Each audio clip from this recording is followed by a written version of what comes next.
Hey poker players, welcome to the Queens of Poker. We highlight the pioneers, the rising stars, and invite more ladies to claim their seat at the table.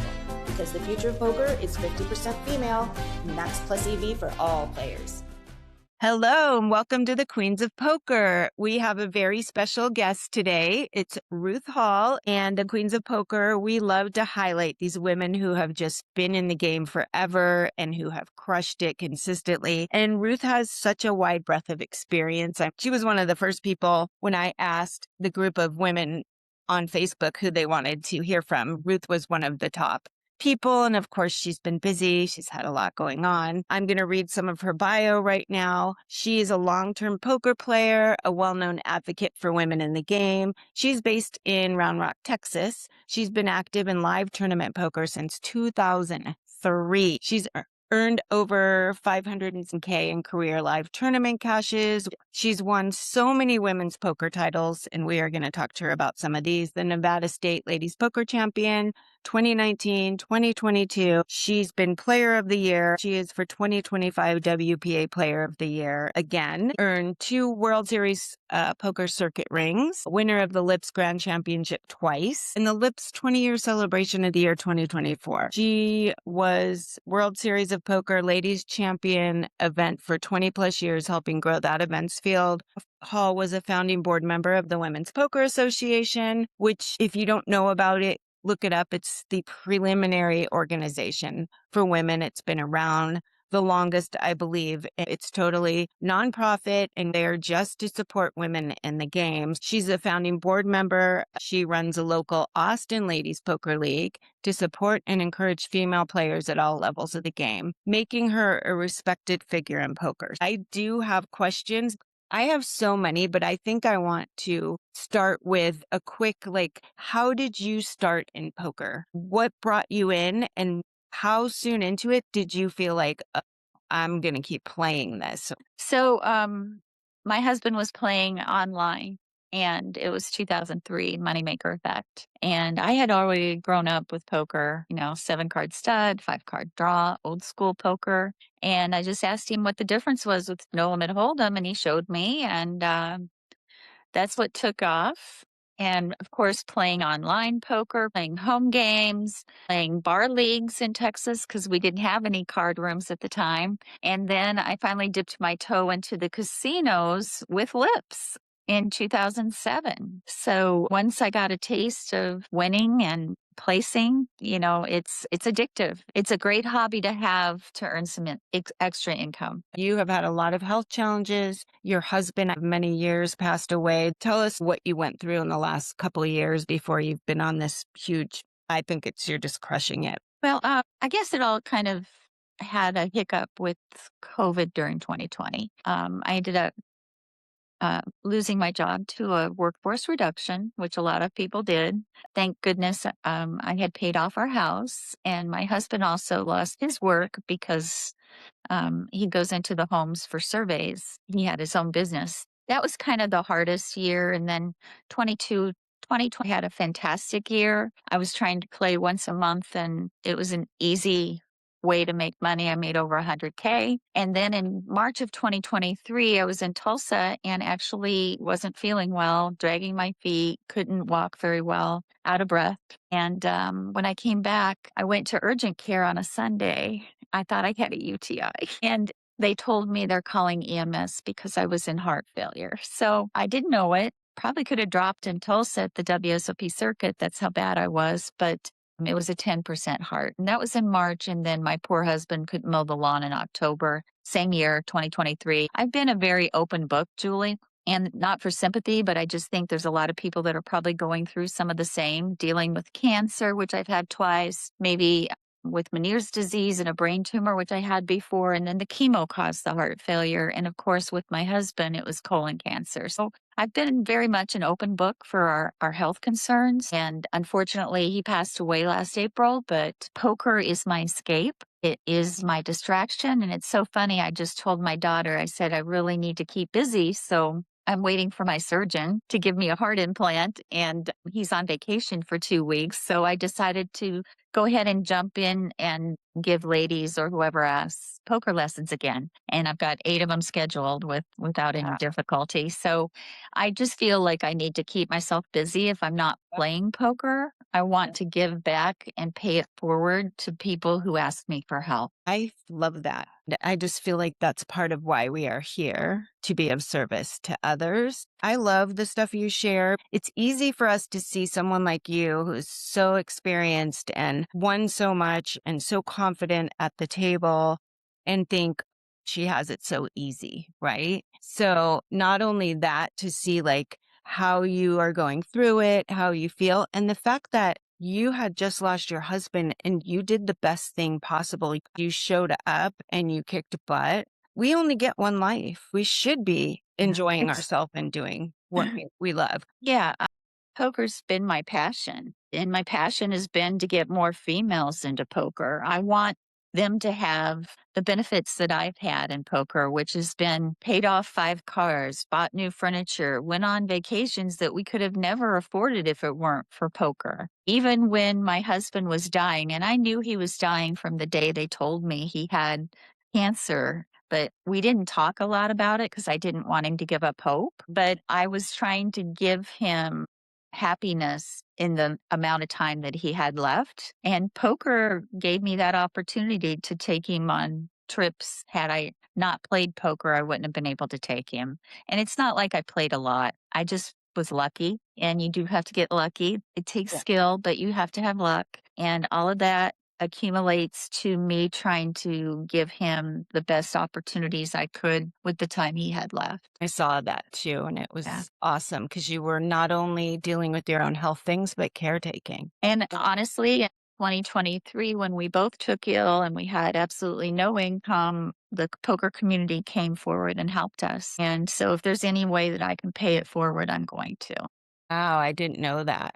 My daughters put a GoFundMe out there, and we had enough to pay off doctors and hospitals because both of us were under care. My husband had 9 doctors and I had 5, and we were both being taken care of, even though I had to become his caregiver, which I gladly did. He'd taken care of me for over 20 years. So it was my turn, but financially it's a burden with poor insurance, which he had really bad insurance because he was never ill before this happened. And I was fortunate that everybody stepped up, his friends, our family, and of course, my poker community. They all knew that I was in trouble and I'm trying to pay it back. I love that. Is amazing. And that's what a support system is. We all need help sometimes. It's just some people are not willing to ask for it. Yes. Yes. And then the last Nevada Ladies State Championship, you'd mentioned I'd won it twice. There were 461 women, the largest it's ever been in April. We're getting ready for it again coming up. I made it to day 2. I was by no means a chip leader, but ended up getting heads up with a young girl that got lucky when we were about 5 or 6 players deep. And she had never won a trophy or said she hadn't, and she really wanted it. I just needed the money because my husband had 2 emergency rooms plus the rest of his oncology bill this year. And so I said, well, you can have the trophy and the title, and we'll just split the money even and not even play a hand. And she was thrilled. And you have to realize that poker trophies, poker jewelry, poker knickknacks, whatever you want to call it, awards, they're just dust collectors. You know, sometimes the longer you play, the more you're looking for return on investment anyway. And at that time, I really needed it. And she was thrilled. And maybe I could have beat her, maybe not. You know, at the end, it's just whoever gets the best cards and hits. Yeah. She I had think most of the chips, or did you? I want to say she had 1 million more than me. I think there was 13 in play. She had 7 and I had 6, or it was 6 and 5. Then, yeah. It wasn't really even. That was even enough, and 20K each, and boom, we were done. It was a long second day as well as I played 2 days before. I played both 1A and 1B, even though I begged in 1A. But I think that it was more important to her. Yeah. And I definitely feel like she appreciated having that thrill. And I've already been there twice. Do you know who that was? Do you remember her name? Okay. I think Is she it was online? And yeah. that was what year? 2025 last year, the state champion. I did see those.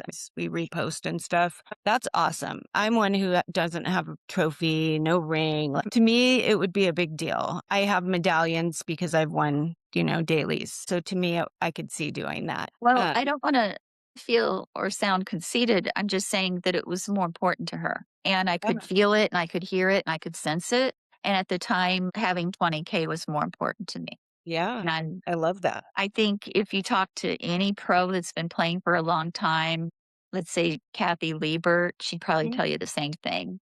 Trying to win money's more important. Yeah. And she's supposed to be on soon, so I will ask her that. Yeah. Yeah. We were together that last day, all day almost, and the final table. You and Kathy? Yeah. Nice. She started calling me Ruthless, which is my nickname. Yeah. But was that where it started? It was before that, right? No, I remember I that don't even from know how it years ago. started. Yeah, that's what I remember when I said, "Who do you want to hear from?" Ruthless, Ruthless. It's like, okay. But then I met you at the Lips Championship in Vegas too. We played together. Yeah. We played on that table. Which, wow, so many places to go. Is there ever been a time when you wanted the trophy more than the money? Well, say that if there's anything I'm after, it would be a bracelet. I did go deep this ladies championship. I ended up 21st. I think there were 1,300 women this past summer. And I did play with a champion for 2 days. And it was interesting to watch her play. And I did make a post about it. But, rings are always nice. But I've got 2 of those. Everything seems to be in 2. But I wouldn't say that there's a time that I really have to have the title or the trophy. Now, I think now I don't mind sharing. I don't mind chopping. A piece of the pie is better than no pie. Yeah, And people tend to want to ICM lately. that's true. Yeah. Yeah. It's interesting to watch the newer players even like without their calculators. It's like Yeah. they don't have enough experience to even be making that decision some of the time. I mean, I'd let it be. But yeah, there's definitely some interesting angling. So you're a pro chop person. I am willing to chop if I'm the chip leader and it's going to be at least a quantified profit because, as chip leader, you're giving away money and you're giving it to the short stacks. So as a short stack, you want to say yes to ICM, but as a chip leader, you may want to have a set amount that you need before you say yes. Yeah, that's interesting. Is there a certain calculation you use? I pretty much want second place money or better if I'm a chip leader. And you mean original second? Original. Okay. Yeah. Okay. Do they usually agree to that? Once with the men, I play open events too. And once at the lodge in a big event, it's called the big one. I had probably more than half of the chips in play, probably 2/3, and they just gave me first place and the other 3 guys chopped the rest, or we knew there were 4 because it was 12 or 13 hours already. And they said, what if we just give her first and we'll chop the rest? And I've had that happen twice. I would love to see that. And with the men, it's Yes. always tough for them to give it up. Yeah, to be acquiesced to a woman is not Yeah. easy. Yeah, but sounds like they were pretty resigned to the fact that you had most of the chips. Yeah, I mean, I was probably just running good, but I mean, you play well. I've played with you for sure. And you mentioned Sheena, and you played with her. Was she there when you went out? yes, day 2 and day 3, I had her. Did she stack you, or it was someone else? Oh, no, someone else. I actually shoved with second pair, flush draw, straight draw, because she was betting into me, and she called me with king jack. She had the jack, which was a jack high board, and I didn't improve. Too many outs. And But, that was someone by else. day 3, I was pretty tired, and I don't know if you knew this summer I played 10 events Yeah. straight back to back. Yeah, I heard it on the Rec Poker podcast, which is very good, you guys, if you haven't heard it. There's interesting conversation for sure, and a lot of little golden nuggets from Ruth, who has so much experience. I heard you're a fan of the Winamax inside the mind of a pro. I am. Me too. One of the homework studies that I give to women besides a book recommendation is Winamax in the Mind of a Poker Pro because you can have free training by watching that. Click on the YouTube for it and the pros are giving free advice in live action time and they're commentating their hands and what they were thinking. So it's easy to watch that. I recommend the WSOPs if you're going to watch it because they have a various amount of programming and make sure you get the English version. Yes. but they're a European team and a good team, and they're definitely playing high stakes poker. And Margot, Leo Margetts was They're one of some of those are her, right? I don't know if they featured her. I haven't seen it, and I thought I've Oh, watched all okay. of them. I haven't But seen her. she's I've seen definitely her on the in team. them, but not inside her brain. That would be very cool. She's on the team. Yeah. Okay. Yeah. All Watch of them them. red W. Yes, all of them have the big red W patch, so you'll Mhm. see them at WSOP. I wonder, do you know if they're still making those? They were.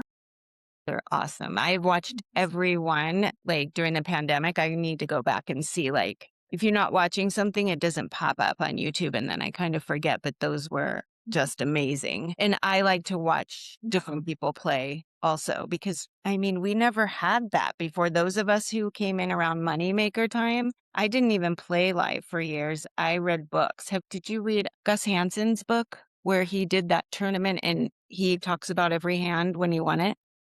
No. I think it's called Every Hand Revealed. It's interesting. Maybe read it if you get a chance. It was from a long time ago, but I read it and I was half and half between a lot of insight. I started realizing I had to not play so tight and be more like go with what I'm given. Ruthless. Exactly. I'm going to write that down for later. So with Miss Sheena, we all know like she kind of popped up a couple years ago. Do you have any idea? I haven't played with her on the same table, but I've watched some tables. Do you have any idea like how is she just super lucky? I think she's good because I've seen her making the right moves when she needs to. It almost seems like I think she's probably a math person very much. What do you?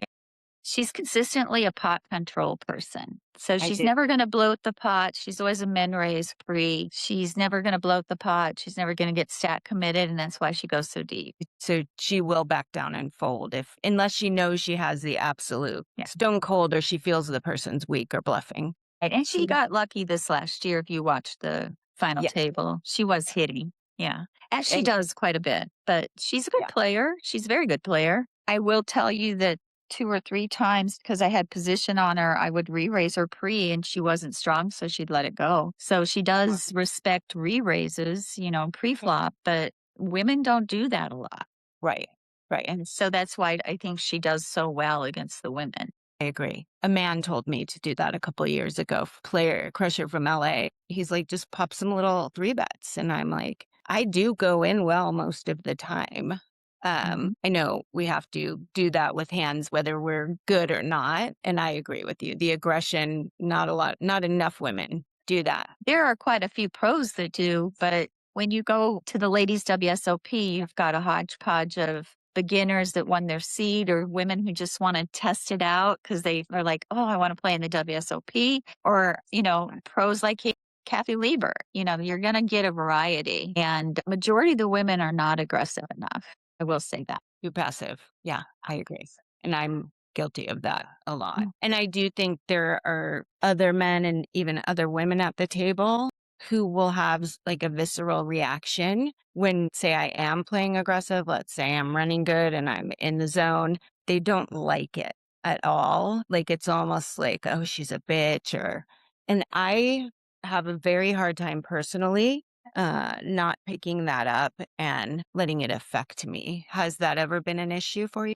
I don't let my emotions in the game. If someone puts a bad beat on me or shows me a bluff, I just move on to the next hand. I just say to myself, well, I'm going to pick a better spot.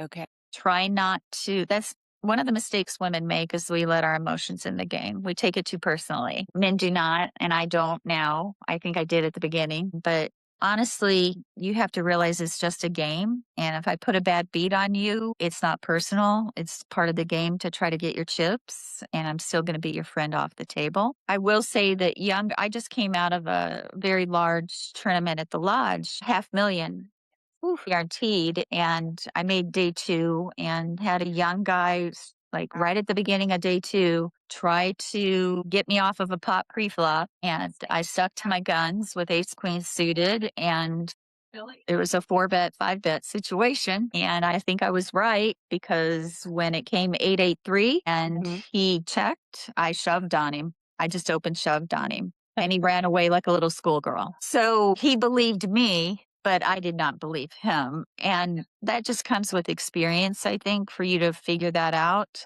But the younger generation that are playing poker are going to try to take advantage of the older generation. And let's face it, I have targets on me already. I'm a female, number one. I'm a senior, number two. And there aren't very many of us playing, number three.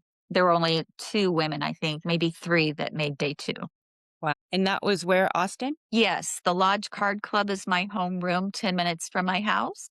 Oh, They you're run. not Round Rock anymore? You're in Austin, or are they together? It is Round Rock, 10 Oh. minutes from me. It's, they're running $1 million guarantees. They've got a big one going right now. They also have daily tournaments. So if anybody wants to come to Round Rock, I can help you or guide you. It's a great place to play. But my next event after heart surgery will be Las Vegas for the Nevada Ladies State Championship. I can't say enough good things about South Point. Me too. My favorite since I've been in Vegas. Like, I never played there before. We always stayed at like GVR early on, and we played the Sunday $40 at 10 a.m. Yeah, I don't do dailies. I'm a structure snob. If there's any advice I would give to the women, be a structure snob. You got to have 30 minutes or more blinds in a deep stack. Don't be doing these turbos with 20-minute blinds, skipping levels. What happens is the luck factor increases when you have a turbo,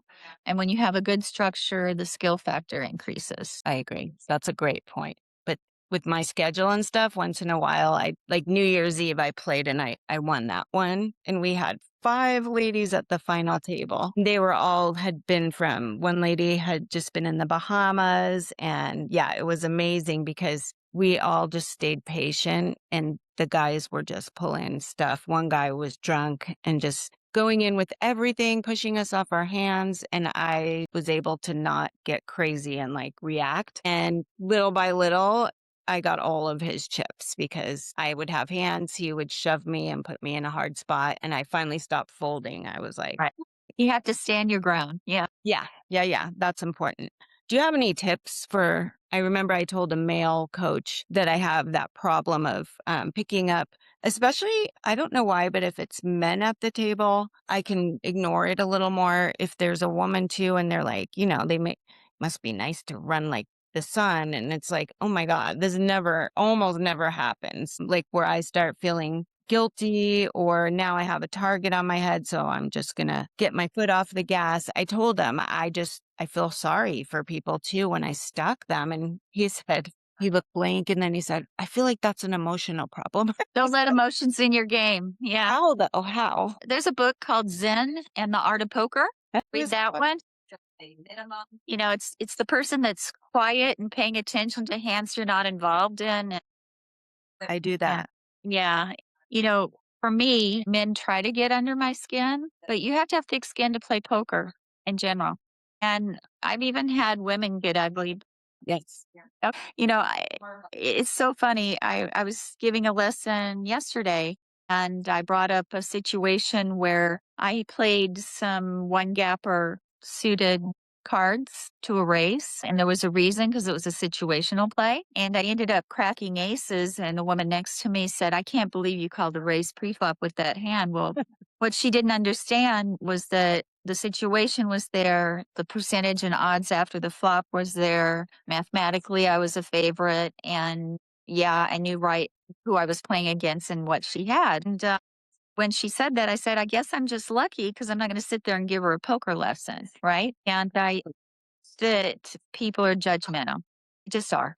Yeah, for sure. And it's not, I don't think she was trying to be mean or ugly. It just came off that way. And I ended up stacking her the next day by chance because she remembered me playing loose aggressive. And I'll give you another tip. You want to switch gears in poker. Yeah. So loose aggressive, tight aggressive. The best compliment I get is we can't ever put you on a hand.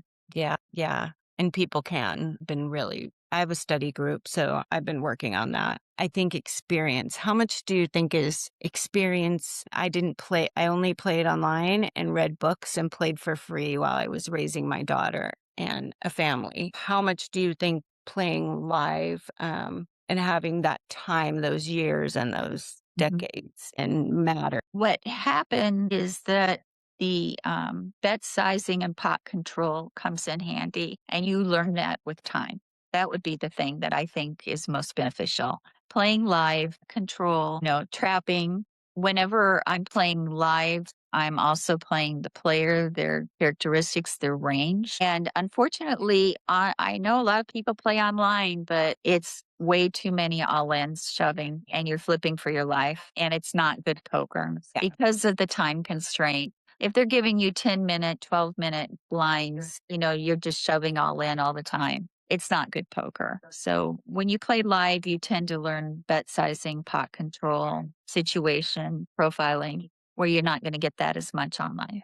I agree. And I just did that because I learned through my ex and he was into it and we went for a date night and then I really loved it. But I couldn't be that mom just because I just wouldn't let myself. I was in school getting degrees. I was building a private practice and he would have not liked it. And I wanted to raise my daughter. So I had many years just playing for free on ACR and working up too. Well, yeah, and that's what you had available. And the demographics for WPA, if you didn't know that, most of us are over 50 that are playing a lot. And the reason why is we've raised our family, we've done our careers, we've got extra money and time. It takes three things to be a really good poker player. You have to have the time, you have to have the money, and you have to have a support system. So I think that as we get older, our families' responsibilities start to decrease. Mine were in college. I was 40 years old when I started playing poker heavily. Yeah. And also, our careers are successful by then, usually.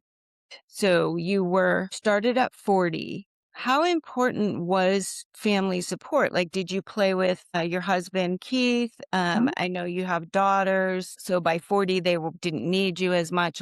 Family agree with poker. To them, it's like gambling, and grandpa had a blackjack problem, and the horse races. And yeah. So how important was that to you, or did you not really need it? My husband was my support system, and I like to kind of blame him for my poker habit. But now that he's gone, my daughters are my support system. I played this summer for my oldest daughter to get her debt free from college debts. And I'm working on my youngest daughter now. And I honestly believe that my in laws had a problem with it because they're Southern Baptist. But when you win a lot and they see the joy that it brings our family and and the extra things that we were able to do with poker, I think they understood more, and they do now. They know, that it's something that benefits our family. That. And you love it. You worked, you raised a family. You have every right to do what is fun for you, whether other people are judgy about it or not, because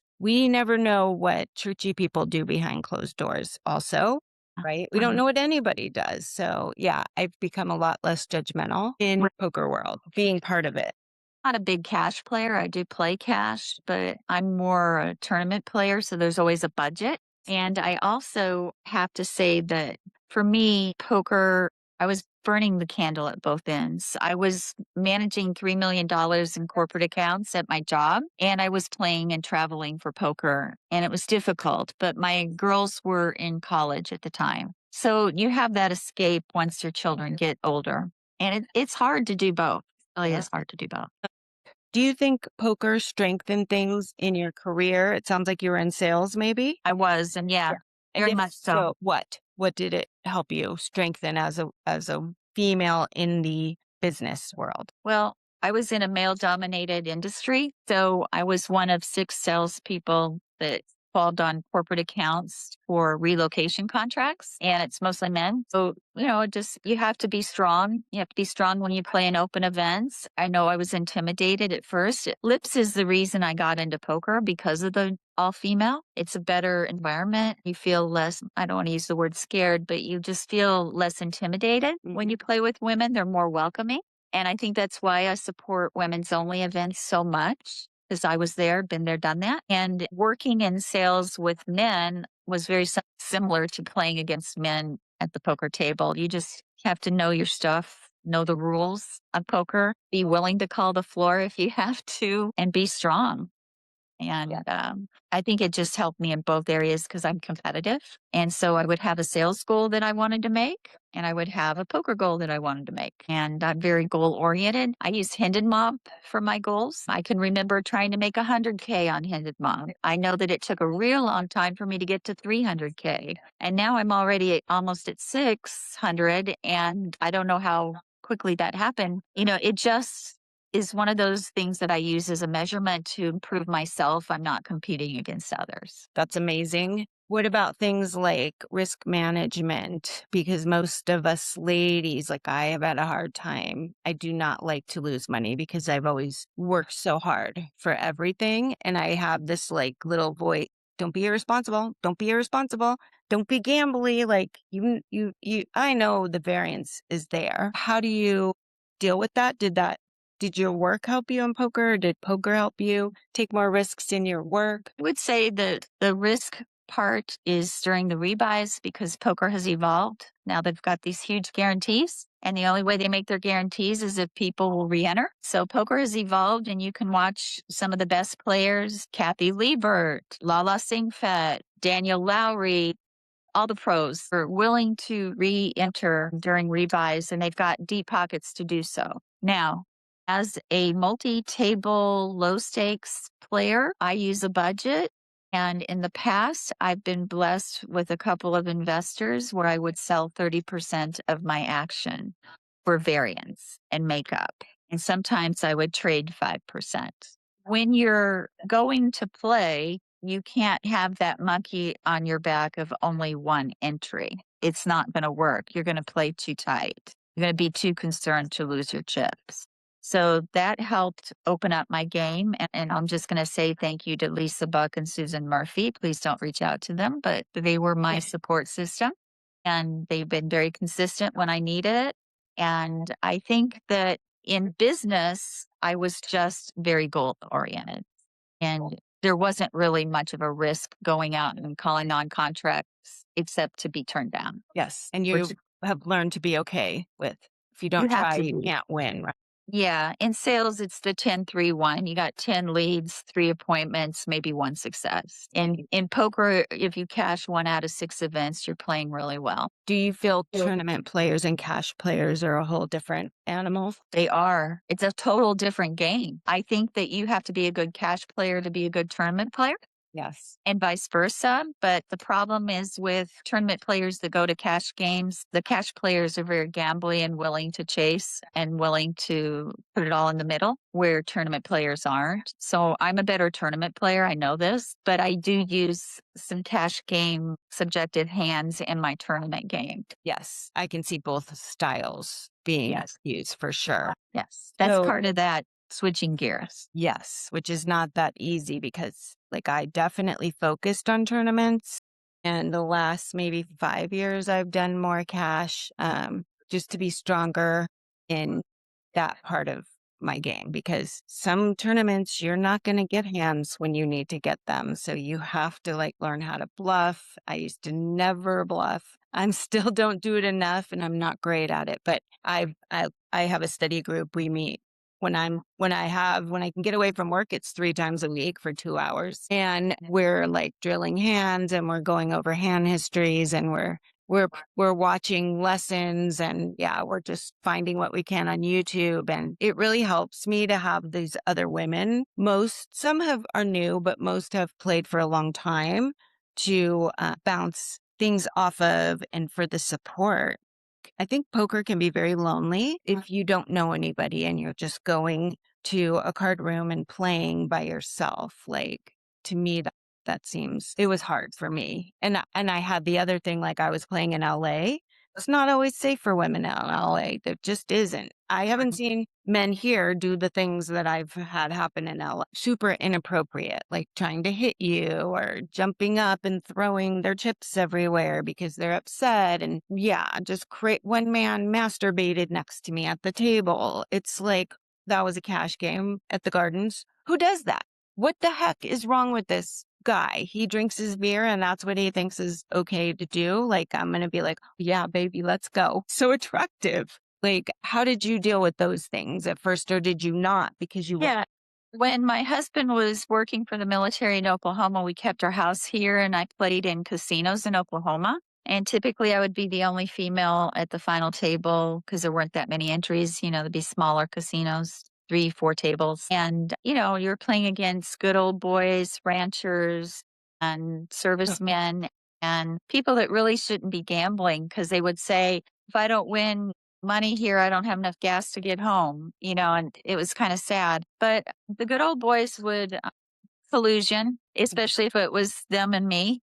Yeah. And the tournament director would let them get away with it because they were regular and they've been friends forever, kind of thing. And I've been called the C word and took care of that. I'm very strong personality. If you upset me, I'm either going to cut you off or you're going to hear about it. I like to try to give people 3 chances, but not people that are being that ugly, and especially not men that I don't know. But I think that when we are women, we have to enforce the rules, be willing to address it with the TD, get up away from the table if you have to talk to some management. You can't keep letting it happen or it's going to happen to the next one. And for me, I have a very strong personality, as most people know, even though I may be at home depressed from my husband. But when I'm at a poker table, you're going to hear it if something's not right. Okay. So you would say something right away to the man if he keeps I wouldn't say anything C to word him. I would address it with the dealer first and say, right are you going to do there. anything about that? And if they don't react, then I say, call the floor. And if they don't call the floor, then I get up and I find somebody. You Good. have to address it. If there's one thing you need to know, just like with any sport, you need to learn the rules of the game. With the TDA, they update them every 2 years for poker. And on tda.org, you can find those rules and there's a downloadable app. And I think that you should know the rules so when they try to pull something on you, you can also know exactly what rule applies. And being inconsiderate at the table or calling you names or being disrespectful is not going to fly anymore. Linda Johnson has been a big advocate to help that in the poker world. What about those casinos? Maria Ho came on here and told Lisa and I that she won't play at the Commerce. She lives in LA. I have a very hard time now that they fired Cairo, the only person who was advocating for women, because I can say this guy said this, and he's doing this because I beat him in a hand, and they're all chiming in. If I have one man friend at the table sitting next to me, they won't do it. If it's just me and I'm winning, it's hard for me because I will say, I used to not say anything. I would just leave and think about quitting poker. And then I went the other way. Like I literally snap, like, okay, I'm done. You need good management in the room where you're playing. And I can tell you at the lodge that wouldn't fly. The TD and the floor would come and say you're out. They would intervene. Yeah. Because guys will do all kinds of things. They will call clock when I'm not even over the time limit because I'm on like a run and I'm getting to the final table I have most of the chips. They'll just keep irritating and they think it's funny and they sort of egg each other on. And I would love to see a man with all of the rest of the table women. We would never do that, but it would be interesting to see if they like that and if they would want to come back with that kind of behavior. And that goes back to not letting your emotions in the game too. If people call clock on me, I could care less. It's part of the game. You can call the clock all day, every day, however many times you want. It's part of the game. I don't care. I have to stop taking. Don't take it personally. I'm now getting where I can just kind of ignore it or just, oh, screw you. I will say things like that sometimes, like, stop already. I don't get it. And I notice some men don't like it when other men are being nice to us too. It's like, you're going to be a jerk, so you want everybody to be a jerk. Some of these men have self-esteem and are not women haters. Yeah. I've been very fortunate that I haven't run into a lot of that. When I did, it was many years ago in Oklahoma. And those were smaller casinos, like I said. Yeah, those sound rough. Maybe rougher than LA. If you play in tournaments at the lodge, they're very much an advocate for getting more women in there, and they are going to come to your defense. I don't know if you're aware, but Lisa, one of my co-hosts, Pikel, she's a pro and a mom. Do you know her? Okay, she went on the podcast with, it was supposed to be with Sandy and I, because she started a women's card room in Texas. And Right. what do you think happened that wasn't? Well, I went to support her, but it was a very small turnout. And I think it was the location. That location had turned over 2 or 3 times. And also, it's very hard to just get women in one area. Austin is a big place, and we've got 2 big rooms right now, the Lodge and Texas Card House. The little rooms are struggling. And at the time that they came to try to make that work, that location had been turned over a couple of times already. So I don't think it was anything they did wrong, but you're also going with a limited field of women, right? So I run the Ladies Poker League at the Lodge once a month. And my goal for the monthlies, which are $100 buy-in, is to try to make sure we get 40 entries, which includes rebuys. And then for the $200 or more, I want over 100. And we've been successful at that. The structure encourages reentries because we're using the WSOP circuit structure. I've run this league with others, and most of them are gone now, moved away. 13 years, 14 years, and it's been at the Lodge about 3 or 4. And we let everyone enter. It's not where only locals can enter. I think that it's great practice, and it was developed to get women to learn the rules and to practice so they can go and win WSOP circuit rings. And that's why it's the WSOP circuit structure. But you are talking about a location that was competing against that once a month. And you were also talking about a location that is not physically easy for people that live in Round Rock or live in north of here. Yeah, it takes time to build a clientele, and I don't think they had the time to be able to do that. No, it was a very, like a 6-month period, which if I had to build my business in 6 months, if I didn't have enough funding, that would have been super. And keep in mind, women, we're like 5% or less of the field. So you're not going to get big turnouts unless it's got big money and people fly in. Right. So maybe in a different time, when before the Lodge or some bigger places had been so close, or I think it sounds smart the way you're doing it, which is let's build it within the larger game of poker. Yes. And open up to the public. So any female that wants to come play with us once a month, you're welcome. So that's a tournament, but it's also a league that meets once a month on which week and which day of the week? Well, it's typically a Sunday, and it varies because of the series that are going on at the Lodge. But those dates, the next date is April 12th, I can tell you that, and publicized on Poker Atlas. And it's also on the Lodge website. And the league itself is for the female that cashes the most at the Lodge in these tournaments throughout the year from August to August. And so we're almost at the end to give our trophy away, but 100% of the prize pool is given away at the monthly events, less the $13 for the Lodge to have the tournament clock, the TD, the floor, dealers. And what's the buy-in for that? 100 monthly, like run good is 200. You know, we've had it up to 300 when Bill, what's his name? Bill put 50,000 up in our prize pool. Is that Bill Perkins? Bill Perkins, thank you. Wow, that's amazing. And sometimes it's gone up to 4, but the honey pot for women to rebuy is between 2 and 300. I like the 250 price point, but 2 to 300 women are going to go rebuy, especially 200. And that's what we found. So the idea for that is it's a tournament. So it's not the same, whatever, 2 tables of the same ladies every month. It's whoever shows up. Yes. Okay. Yes.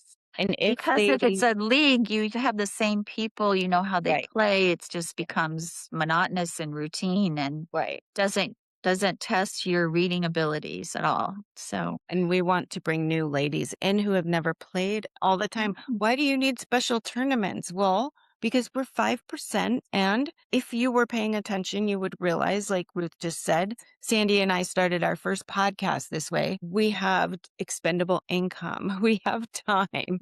We like to play poker as much as a lot of these guys do, maybe more. Like if women would rise up to be at least 30, let alone 40 or half as we should be, imagine how big the pots would be and how big poker would be. And so the last event I just had was a $100 event, but I had 92 entries and a lot of them were new. And I had a family of 3. It was a mother, daughter, and her girlfriend. And 2 of them rebought 5 times and another one 3 times. So that's 13 of those 92 entries. And they're going to keep coming back monthly, but they admit that they're new and that they're learning. And it's okay. That's what this Yeah. is meant for. Yeah. We've all been there. And I know they're watching you. They could ask you probably off the table for some tips or Right. advice. Well, we can do you can bet, raise, call, or fold. We can give them options. We can't really coach them at the table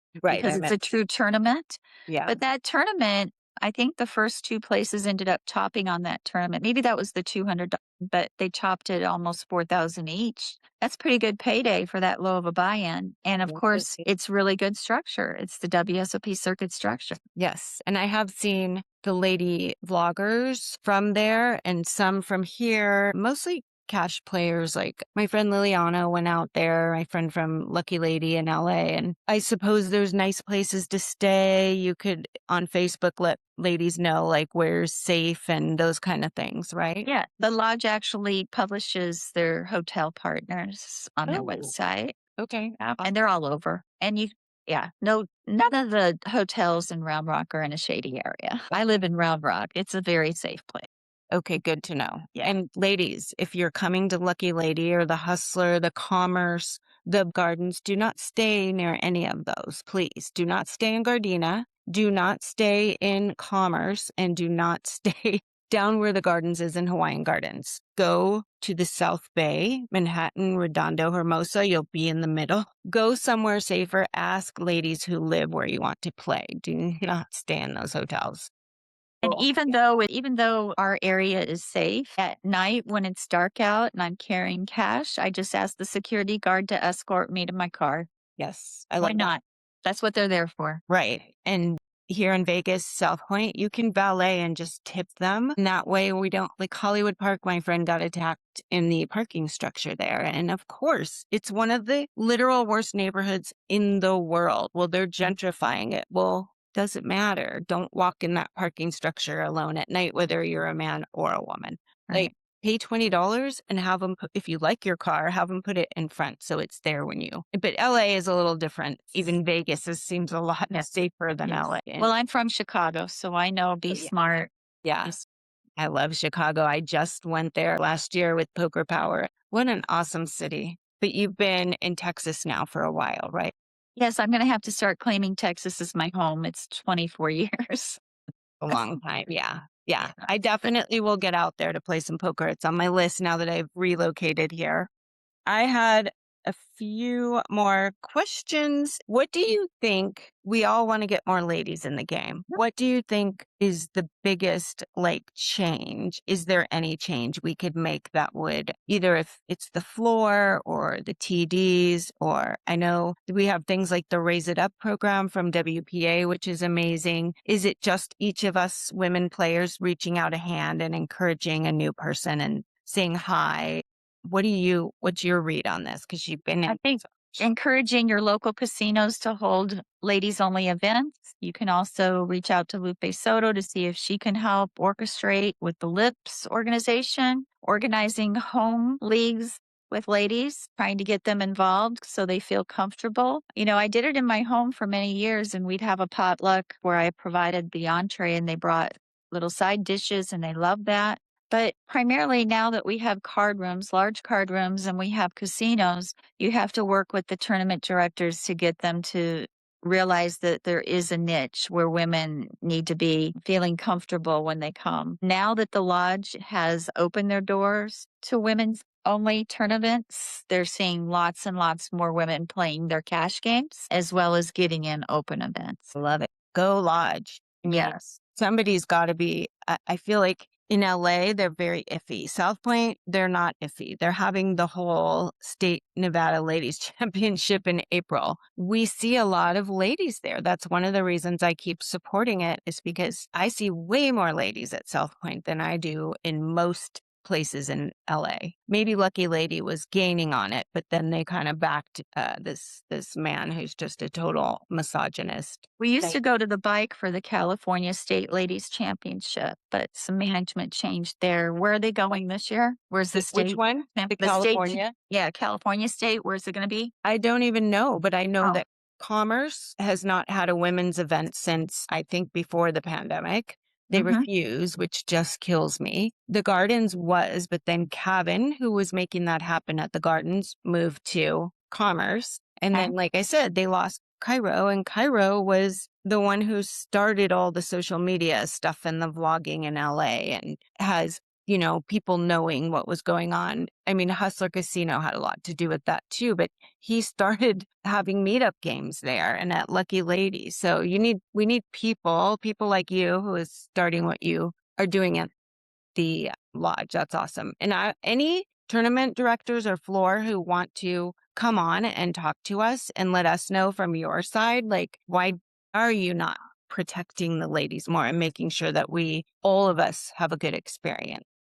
Yeah, well, if you want to grow poker, you have to get more women in the door. And And to keep do them. that, they'll start with the ladies' events. And I did see one of those three, actually, two of those three women that were beginners. They were in open events this week too. So they're feeling comfortable there. And that's Yeah. what's important. They just need to feel comfortable. And then next thing you know, they're playing cash games and they're playing other tournaments. I love it. And when I think how easy it would have been for me to get bullied by the first guy at the table when I went to play a tournament, I literally Googled how to find a poker tournament in Los Angeles. You're in a know. tough area. Yeah, you're in a tough Yeah. area. I've played at a few of those casinos, so I know what you're talking about, especially if you're Yeah. playing cash games. And they wouldn't know you, like people in Vegas and I'm sure in Texas and us women know you. But is that better for you or worse for you? You kind of become a target in tournaments, but in cash, most people don't know me because they're cash players. Yeah. I mean, you just have to play your game. I'm not a big bluffer. A lot of people must think I am, but I'm not. So I get paid when I have the goods because I'm a trapper, if anything. I love that. So you don't bluff a lot. I Interesting. don't Yeah. I do it. Don't get me wrong, but not Yeah. often. Yeah. Yeah. And I think we can't bluff that much in tournaments or we're just going to lose our stack. Like, too many people do that out of desperation. Well, like I said, I've given over 200 lessons to people, and it's a 3-hour course. It's not like something that I'm trying to make money on. In fact, I used to do it for free. But in that course, I give a game plan for women and men. I've even had men take it for multi-table, small stake tournaments. And we talk a lot about where the opportunities are for bluffing and when you should or when you shouldn't, where it mathematically makes sense. So, ladies, if you're interested, I suggest from experience and spending a lot of money that I wish I hadn't and some that I'm so happy I did, that you first get with a woman with a lot of experience, not just someone who has won a few times. And we don't know if that's variance. We don't know if they're all a math person. Like, go with someone who has been consistently winning for a long time and start small. Don't buy these huge tens of thousands of dollar packages. Buy small. Well, Small. and I also think that a lot of the coaches out there that are male have a different perspective. And as a female at a poker table, we get treated differently, whether you want to admit it or not. Like I told you before, I'm a female and I'm a senior, so I've got two targets on me already by especially the younger generation of Oh, males. And when you have a male coach that plays higher stakes, their coaching is going to fit what they're up against, whereas my coaching fits against other women and small stakes. And I think that it's a different formula for success. yes, for sure. There's just things that I think a woman is going to tell you the truth more than maybe it's not that a man won't tell you the truth. It's that he doesn't understand what it's like to play as a woman. That's it right there. Yeah. Yeah. Sent. Yeah. And when we're new, we don't always know what we're up against. We don't yet. Like the longer I stay in poker, and it's been since Moneymaker era also when I first started, the longer I know I don't know that much. There's so much to learn, but then you can also bring it right back to the essence. And it's like, just play poker sometimes. Yeah. Bring it back to basics. I always say bring it back to basics. Yeah. All right. One last question and then we can wrap it up because I'm sure you're busy. How do you feel about solvers and GTO, Octopi and GTO Wizard? Yeah, great information, especially if you play online. Okay. That's pretty simple, right? What about in live? I have a really hard time just shoving with ace 5 because the solver says so. Ace 5 suited. Exactly. Only if the flop has, I just went out of a tournament with ace 5 suited, so the solver was wrong. Yes. So are you like play the premiums, don't be chasing with 5-6 suited just because the solver says Situation. So there's different styles of poker. There's my 2 cards, there's positional poker, there's stack size poker, and there's situational poker. A lot of different ways to play. yes. Okay. So suited connectors have a situation that you want it to be in before you get involved with that hand. Like if you know the person has aces or kings and you figure you have enough chips to take a chance there. No, I can tell you what the situation is. It has to be a full table. You're in late position and there's about 4 people in front of you that have called a raise or entered the pot. That's when you play suited connectors. And it would be a jam or a 3-bet. Oh, no. You just get involved. Yeah. Because what happens is hopefully those 4 that called the raise earlier in front of you are sharing big cards. And if it's a full table, more cards have been dealt out. They're playing big cards. What's left in the deck? Hopefully little cards. That's when suited connectors are prime. When you're in late position, full table, in a multi-way pot. Wow. See, you guys, that's genius. And I don't think I can pull that out of the top of my head. I know I can. Well, that's how that 6-4 spades won me a Lips championship. Was that the hand? 6-4 spades? Because everybody, the women always are on their prime hands. Well, not all. There's not always. Oh, no. No, not always. No, it was just a situation. And then I flopped 4 to the flush and 4 to the straight, which makes me a 62% to hit on the turn. And you did. Oh, yeah. And she had aces. Yeah. So that started my success on day 1. And then on day 2, the woman that sat next to me that said, I can't believe you called a raise and probably thinks I'm a Looney Tune. She didn't believe me when I shoved on her and I had it. And that was the Vegas. That was the Lips Championship, Grand Championship. No, different one. Oh, okay. So there is a Lips Grand Championship that happens during the summer. I've won that twice. And then there is a Nevada Lady State Championship that happens in April, which I've won that twice and chopped it last year. So for women, the main events that I look forward to are April at South Point and June 19 through 29 this year. I'm going to play all the ladies during Ladies Week of WSOP and WSOP, of course. And then in December is the WPT at the Wynn, which is also a large one. So those are the 3 majors during the year that I look forward to. I love these ladies tournaments. I love that you are promoting them. You are awesome. You have done a lot for ladies in poker. And also I want to mention the WPA fundraisers. I don't know if you've ever played those. Yeah. I'm the Texas advocate for WPA. So our last event had the WPA banner. We had purple clocks. I made purple gift bags for the final table. We had a lodge trophy as well as a WPA trophy. So we support all of the major events that women have with awards for the final table. I love to. The WPA, ladies, is trying to help you guys get into whoever wants to play WSOP or WPT because it's $1,100. Like for me, I'm not playing it unless I satellite. And there is one online. We do on a free thing. And then it's a donation of $30 and you can win the ticket. The first place wins the ticket. And it's a great deal because we don't get over 100 people yet. So while playing online is a little different, we have a lady who wins every month. That is the 3rd Tuesday of every month. We will be promoting that a lot more since I've been in charge of it. So I just wanted to mention that. And maybe you can tell the ladies who do play online that that's a good one. And then I think you ladies can start looking for satellites right now for the summer that pop up, like the 100 and the 150 and maybe if that's more in your bankroll, because it's a lot easier to try at a higher level with the satellite that you didn't pay as much money for. At least to me it is. And until you maybe get staked or something, which is a whole nother ball of wax. But I love the way you talked about that also. Backers. I don't do staking. I do back. Oh, backers. What's the difference? So they're investors. I don't have a payback plan. So they invest in me up to 30%.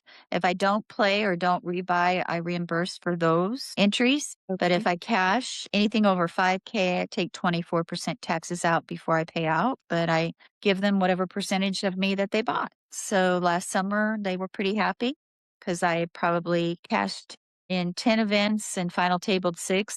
Chopped one and won one outright. It was pretty busy, 12 to 15-hour days. The last tournament I was in last summer was at Resorts World for the ladies, and I actually fell asleep at the final table. And so it was like, yeah, I need to go home. The heart wears me out, the medications. Well, you're waiting on a surgery right now, right? A heart implant. Yeah, we don't know which one. Okay. He's And they'll probably in Bora Bora sipping a good drink, my surgeon right now. So he'll be in a good mood when he gets back. That's good. So he'll just call you at any moment when they have something. We're meeting on the 17th on St. Patty's Day, the day that I met my husband 24 years ago, something like that. Yeah. Okay. He was my lucky charm. Well, we'll be thinking good thoughts for you. And thank you so much for inviting me. This podcast. I will send you a heads up and we'll make some clips and get the thing edited. And I look forward to seeing you in Vegas. That's so my goal. Excited. Yeah, for April. And I'm sure we'll be talking soon. Thanks a lot, Ruth. You guys, I will put in the description where you can find Ruth, but if you want to tell them real quick. Yeah, I'm on Facebook. You can messenger me. I think I've capped out at 5,000 friends. They're mostly poker friends, but I'm old school, so not real active in Instagram, but I am there, and it's Hall TX Hold'em. And you just have to know that somebody probably knows me, and you can probably get a message to me, and I'm open for any questions. If you're trying to make plans for Vegas and you're not sure what to do, where to stay, how to get involved, I'd be happy to help. Yay. And have Bye-bye. a great rest of the week, and we'll see you in April. Thank you for the time. You're welcome. Thank you.